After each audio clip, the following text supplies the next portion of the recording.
Assalamualaikum warahmatullahi wabarakatuh. Alhamdulillahirabbil alamin. Wassalatu wassalamu ala asyrafil anbiya'i wal mursalin sayyidina Muhammad wa ala alihi wa ashabihi ajma'in. Amma ba'd. Baik teman-teman, di video pembelajaran kali ini kami dari kelompok 11 yang beranggotakan saya Nur Amila Solihah dan teman kelompok saya Putri Anissa akan menyajikan sebuah diskusi dengan judul makalah pengembangan inovasi pendidikan dan pembelajaran. Untuk menyimak diskusinya, mari kita saksikan video yang berikut ini. Latar belakang dari makalah kami, pendidikan memainkan peran penting dalam membentuk individu dan meningkatkan kualitas tenaga kerja.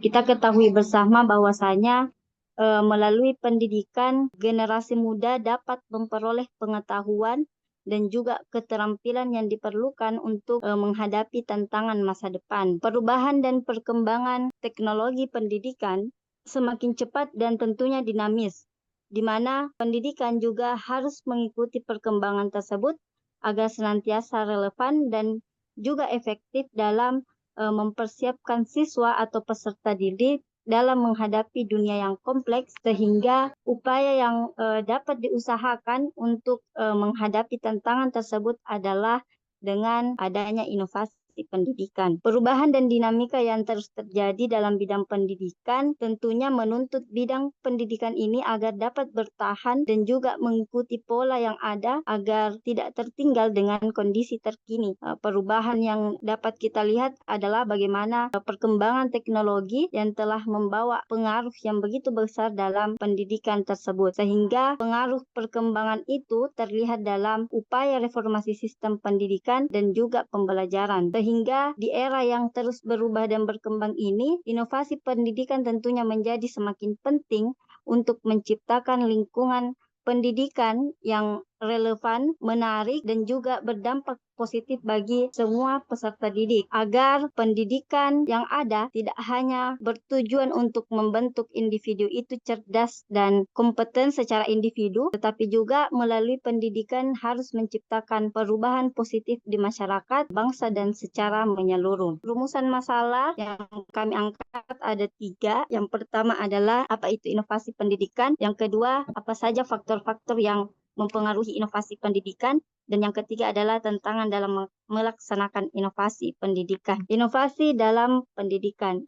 Inovasi ini adalah suatu ide atau hal-hal praktis, metode, cara ataupun barang-barang buatan manusia yang diamati ataupun dirasakan sebagai sesuatu yang baru bagi seseorang ataupun sekelompok orang, di mana sesuatu yang baru itu dapat berupa hasil dari discovery ataupun invensi yang kemudian dimanfaatkan dalam mencapai tujuan tertentu dan untuk memecahkan masalah tertentu khususnya dalam bidang pendidikan. Menurut Bowery, inovasi pendidikan ini merujuk pada usaha untuk mengembangkan dan juga memperbarui metode, strategi, dan juga pendekatan dalam proses pembelajaran. Juga dapat dipahami bahwa inovasi pendidikan adalah suatu perubahan yang baru dan berbeda dari keadaan yang ada sebelumnya, yang sengaja diusahakan untuk meningkatkan kemampuan guna mencapai tujuan tertentu secara maksimal di dalam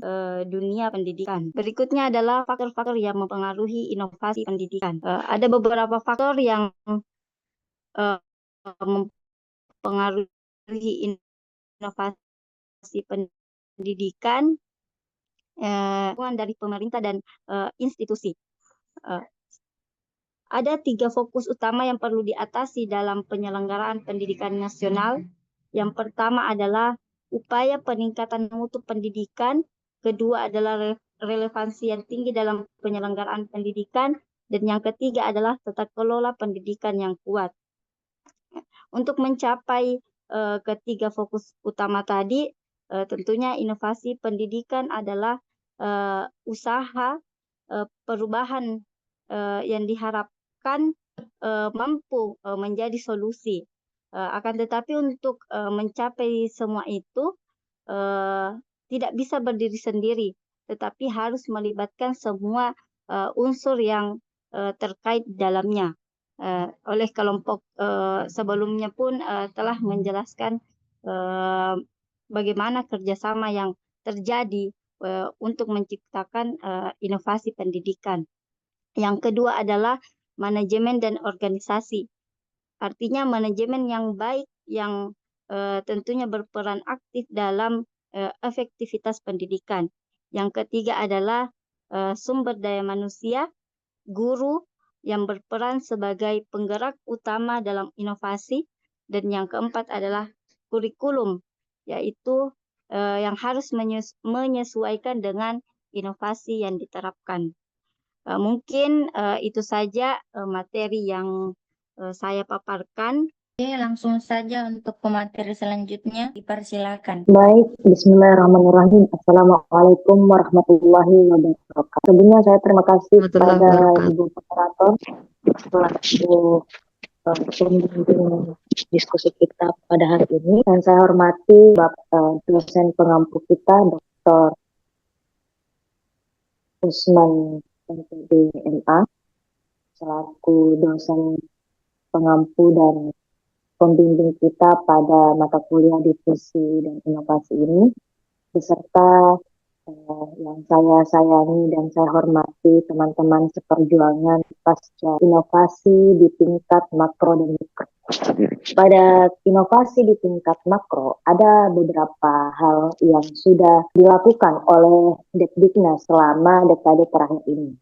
Seperti cara belajar siswa aktif, guru pamong, sekolah persiapan pembangunan, sekolah kecil, pengajaran modul, sistem belajar jarak jauh, dan lain-lain. Tapi inovasi ini tidak berjalan secara kontinu, dalam artian karena lembaga-lembaga Diknas ini bekerja sama dengan lembaga lain seperti British Council dan US dan lain-lain. Ini ketika proyeknya sudah mencapai target, maksudnya dalam hal kegiatannya sudah sampai di situ harinya, maka proyeknya pun berhenti sampai di situ saja. Jadi inovasinya ini tidak bisa lebih berkembang lagi karena bentuk inovasi yang disebut tadi itu top down innovation. Sedangkan yang kita harapkan itu adalah top up innovation yang dirancang oleh guru yang selaku yang melaksanakan inovasi itu sendiri beserta dengan masyarakat yang berperan dalam inovasi itu sendiri. Kemudian inovasi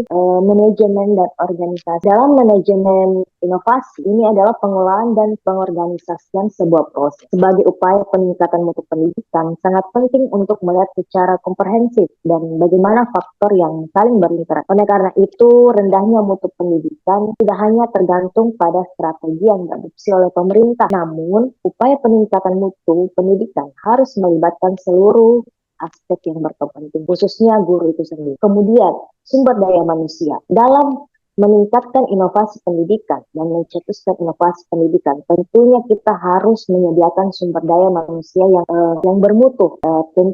Dalam hal ini, gurunya lah yang harus benar-benar dibimbing dan dibina dalam mempraktekkan dan mengimplementasikan inovasi. Kemudian kurikulum.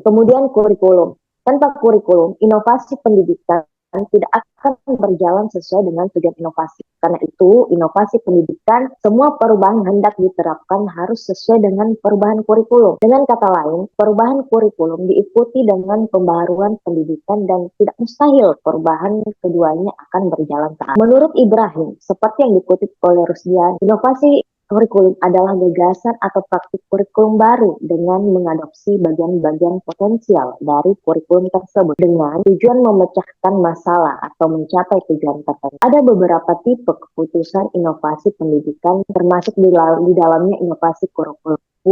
Ada 4. Yang pertama, keputusan inovasi pendidikan opsional, yaitu pemilihan menerima atau menolak inovasi berdasarkan keputusan. Keputusan inovasi pendidikan kolektif, yaitu pemilihan menerima atau menolak inovasi berdasarkan keputusan atas kesepakatan antar anggota sistem sosial. Yang ketiga, ada keputusan inovasi pendidikan otoritas, yaitu pemilihan untuk menerima atau menolak inovasi yang dibuat oleh seseorang atau sekelompok orang untuk yang mempunyai kedudukan status wewenang dan kemampuan yang lebih tinggi daripada anggota lain dari dalam sistem sosial.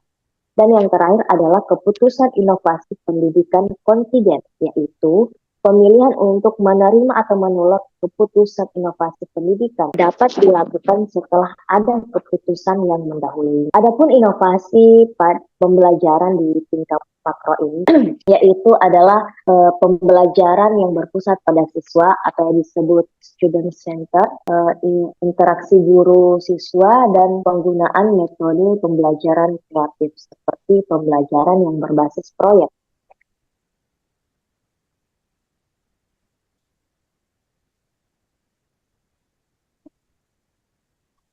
Selanjutnya, Bu, slide selanjutnya.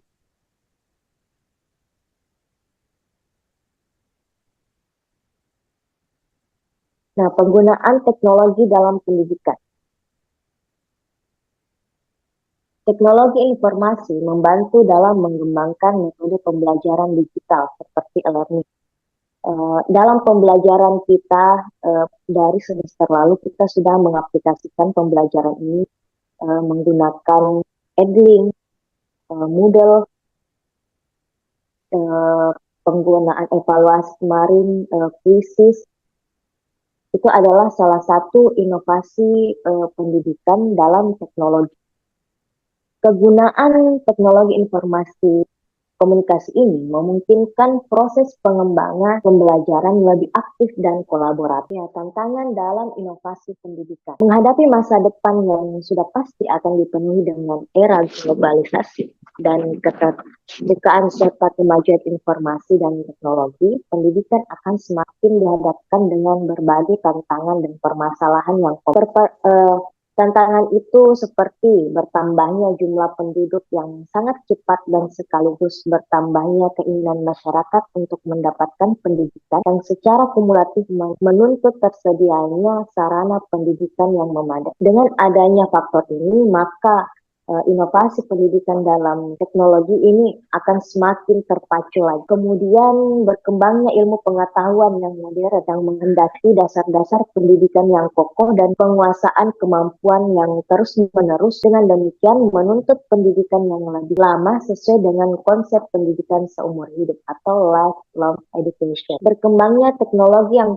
mempermudah manusia dalam menguasai dan memanfaatkan alam dan lingkungan, tetapi yang seringkali ditangani sebagai suatu ancaman terhadap pelestarian peranan manusiawi. Tantangan-tantangan tersebut lebih berat lagi dirasakan karena berbagai persoalan datang baik dari luar maupun dari dalam sistem pendidikan itu sendiri.